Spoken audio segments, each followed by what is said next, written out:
Hello and welcome here on Youth Conversation Corner podcast. I'm your host, Yanko Kalulu.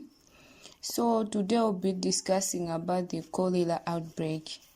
I'm having a guest here, a health specialist from Queen's Central Hospital.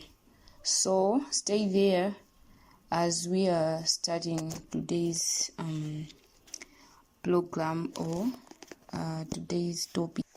So welcome. Firstly, you should introduce yourself.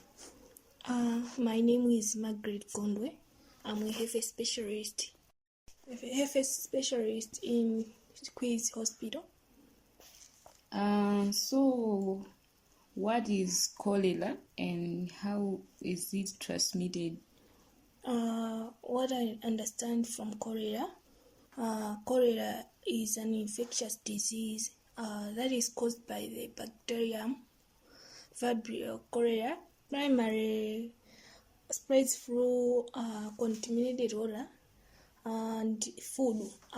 The bacteria release toxin in the small intestine that leads to severe water diarrhea.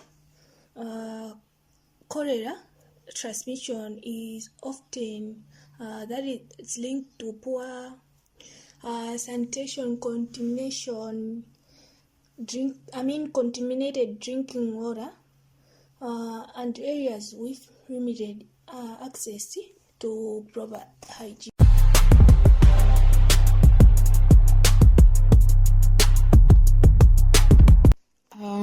So what are the most common causes of cholera outbreaks?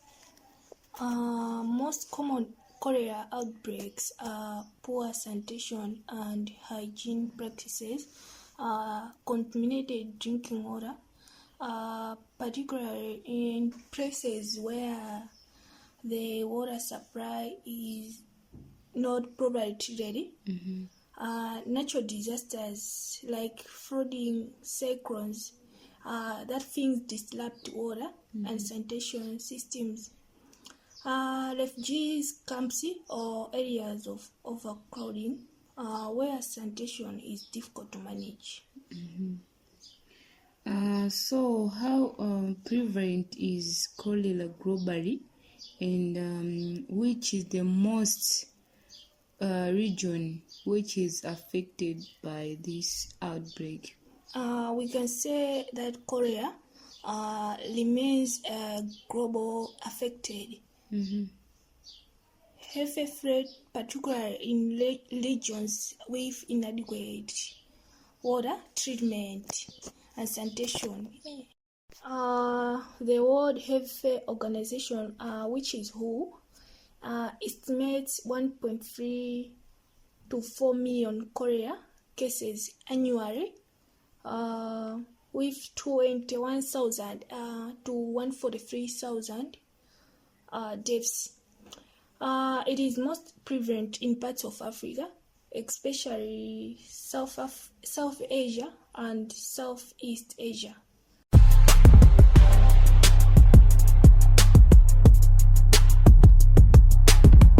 So what are the typical symptoms of this outbreak, and how quickly do they develop? Symptoms of cholera can range from mild to severe. In severe cases, the hallmark symptoms is acute watery, diarrhea, which can lead to dehydration. Other symptoms include like vomiting and leg cramps. These symptoms typically develop within 12 hours to 5 days after infection. Severe hydration can lead to shock and death if not treated quickly. So how is cholera diagnosed and what tests are used? Cholera is diagnosed primarily by stool samples we can say that cholera is diagnosed primarily by stool samples that are tested for the presence of Vibrio cholera. Rapid diagnostic tests can also be caused in outbreak settings to quickly identify cholera. The gold standard of diagnosis remains to culture, where the bacteria are grown in a lab for confirmation. So what are the complications of untreated cholera? There are many, but I'll just mention few. Kidney failure, death within hours in extreme cases. You figure? If left untreated, cholera can be fatal. In about 50% of cases, due to fluid loss and shock. So what are the most effective ways to prevent cholera transmission? Cholera prevent involves improving access to clean water and sanitation, which includes treating drinking water, like in terms of boiling, chlorination, and filtration, and also promoting hand hygiene, especially after visiting the toilet. You should wash your hands and before handling foods. It can happen that maybe you were touching something that was dirty, so you should wash your hands before eating any food. Ensuring safe food preparation, like building proper sewage and sanitation infrastructures.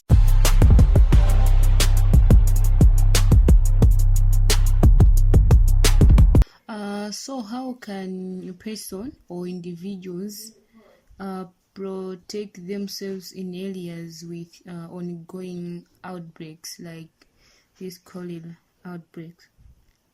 They should drink only boiled or treated water, and also wash their hands frequently with soap and clean water. Cooking food thoroughly and eat it while it's still hot. This also helps. And also avoid raw fruits and vegetables. Unless they can, on top of that, they should use toilet or proper disposal of wastes. So what roles do vaccination or hygiene play in cholera prevention? We can say that vaccination. Cholera prevention. Oh, it's okay. We can say that cholera can play a crucial role in controlling cholera outbreaks. All cholera vaccines, such as Dukorio and Saxo, provide temporary immunity. Hygiene practices such as regular hand washing and proper food safety are equally important in preventing transmission. Intending vaccination and improved hygiene can significantly reduce the incidence of cholera here. So what are the treatments or treatment options for cholera and how effective are they? Cholera is treatable with dehydration being the cornerstone of therapy. Treatment. There are many treatments which are the treatment options includes oral rehydration therapy. Others call it ORT. This is a simple solution of salt and sugar dissolved in water. Higher effective in middle to moderate cases. Intravenous fluid used for severe dehydration. Also antibiotics. In some cases, antibiotics like dioxycycline may reduce the severity and duration of symptoms. Fluid rehydration remains the primary treatment.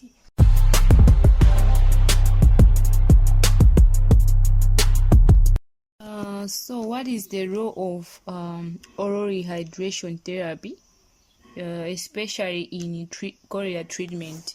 Oral tea is critical in cholera treatment as it replaces lost fluid and electrolytes, that preventing dehydration and death.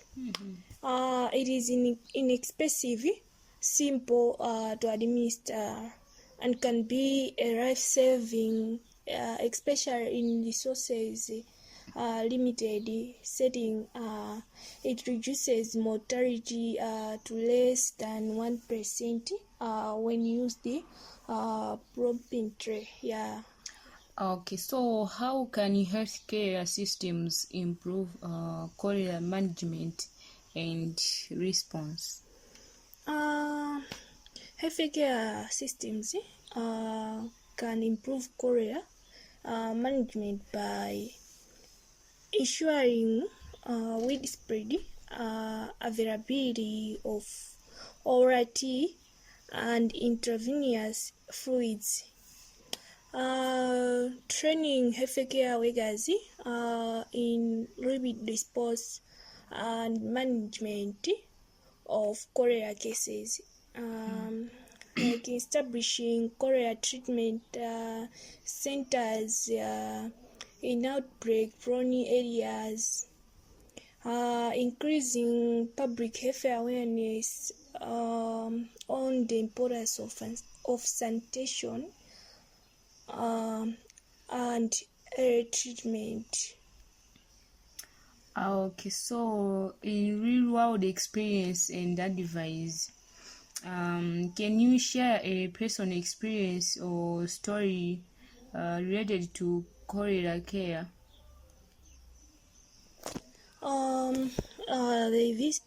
There's this story of a young child.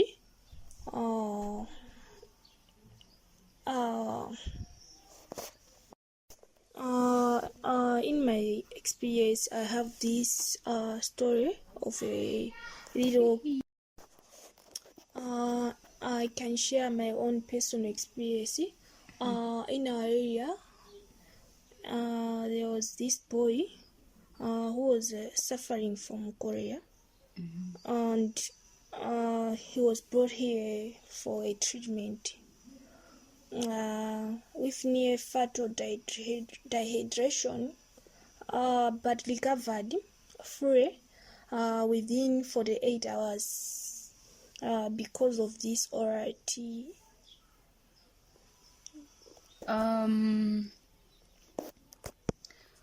So how can individuals support cholera prevention and treatment efforts? Individuals can be advised in this way. They should advocate for better water and sanitation system. Organization donating that provide cholera vaccines and clean water, and also educating communities on hygiene practices and the importance of vaccination. So that they should follow rules and regulation that they are given. Okay. So how does climate change impact cholera outbreaks, especially here in Malawi? That is a good question. Climate change increases the risk of cholera outbreaks it causes more frequent flooding and drought. And flooding can contaminate water sources, while drought can lead to water scarcity, forcing people to rely on unsafe sources because the water has been flooded, so people can be using that unsafe water, leading them to be suffering from cholera. And warm temperature also create favorable condition for vibro cholera to thrive in coastal and riverine areas. So what the economic and the social consequences of cholera epidemics? Cholera outbreaks disrupt economic activities, especially in this tourism and agriculture. The disease imposes a heavy financial burden on healthcare system and affected household. On socially, cholera can cause stigma and isolation of infected communities. Others can be isolated because of being infected with cholera, and they can be isolated in their areas, even communities. That deepening the poverty and inequality upon individuals. Okay. So, are there any new developments in cholera research or vaccine development? New research on cholera focuses on improving vaccine efficacy and creating more affordable options. Advances in genomic studies of vibro cholera also aim to better understand vaccination campaigns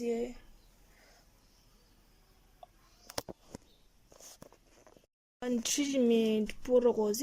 There is also growing interest in developing longer-lasting oral vaccines. So, what are the challenges do health workers face, especially when treating cholera patients? We healthcare face many challenges, like lack of resources, like IV fluids and ORT in modern years.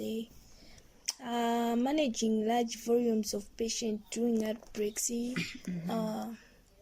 risk of personal infection, especially with poor sanitation and protective equipment shortages, handling dehydration cases with analgesia, especially among children and vulnerable groups.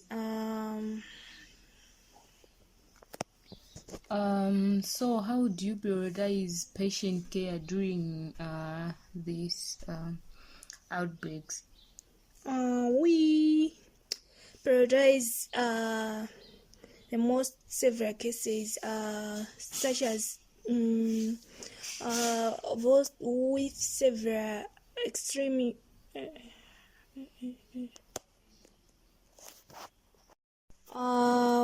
such as those with extreme dehydration or shock, for immediate rehydration and monitoring. Simultaneously, they provide ORT to middle cases and work to educate families on how to administer rehydration at home. So what are the roles can the youth play in preventing the cholera outbreaks? Youth should play a vital role in preventing cholera outbreaks. To start, they can prioritize personal hygiene by washing their hands frequently with soap and clean water. They should also use latrines or toilet and maintaining proper hygiene. Additionally, youths can participate in community cleanliness campaigns and help to distribute sanitation materials such as soap, toilet, and toilet papers. In education and awareness are also crucial. Youths can learn about cholera prevention symptoms, then share their knowledge with family, friends, and the community. They can create awareness campaigns using such as posters, social media, or community events. This helps spread critical information and encourage others to take action on this. Youth can also take leadership roles in cholera prevention. They can organize community meetings, collaborate with local leaders and health officials, and advocates for improved sanitation infrastructure, supporting water treatment and purification initiatives is also essential. Innovative solution can make a significant impact. Youth can develop a low-cost water filtration systems, create mobile apps for cholera reporting and tracking, or design innovative sanitation solution like composing toilets. Finally, volunteering with local health organization or NGOs is a great way for youths to contribute. They can participate in vaccination campaigns, assist in distributing relief materials, or support community initiatives. By taking responsibilities, youth can significantly reduce outbreaks and protect their communities because they say umozi.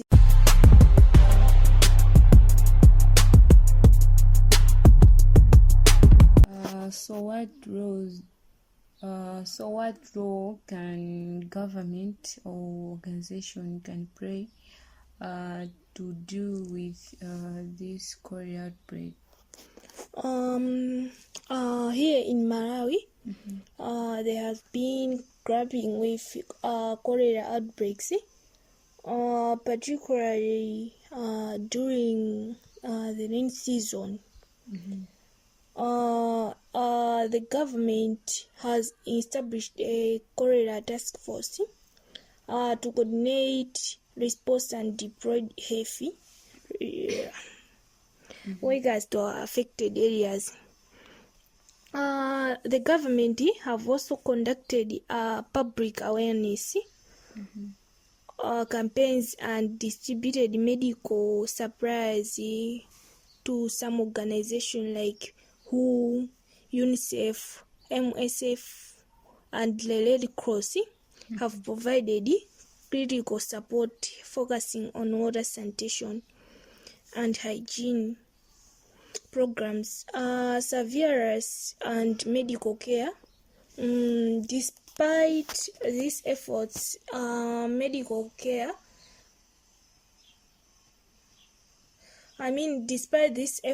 challenges persist, including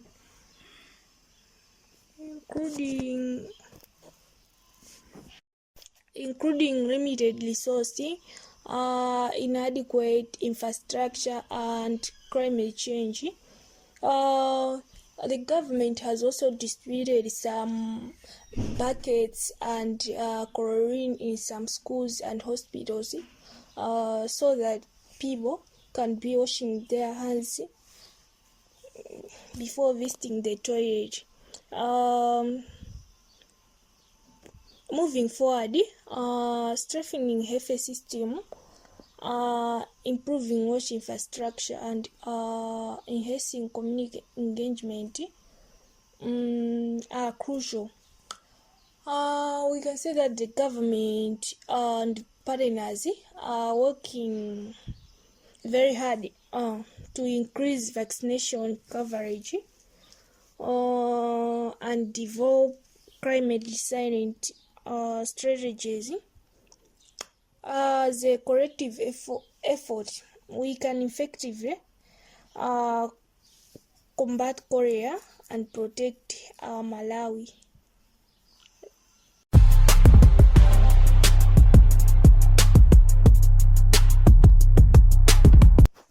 So what advice would you give to the listeners in areas prone to cholera outbreaks?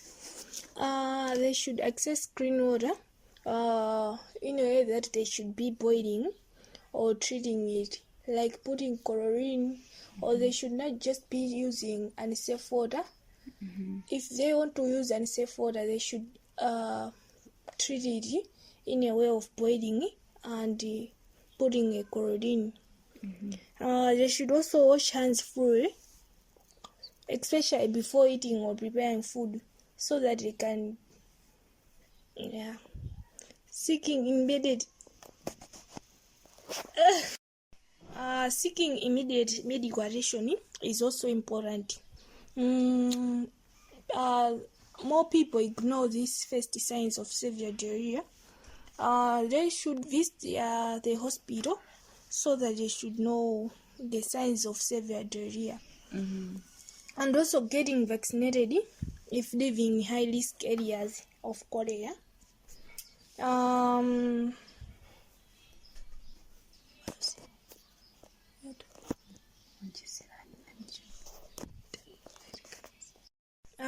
Vachija valima vamira kuti moyo ndi mpamba. Nde we as Malawians we already know kuti phukusi la moyo sakusongera ndi munthu wina. So we should follow guidelines that the health cares are giving us by protecting ourselves, by washing our hands freely, and before visiting the toilet. This can help us to prevent this disease. Thank you.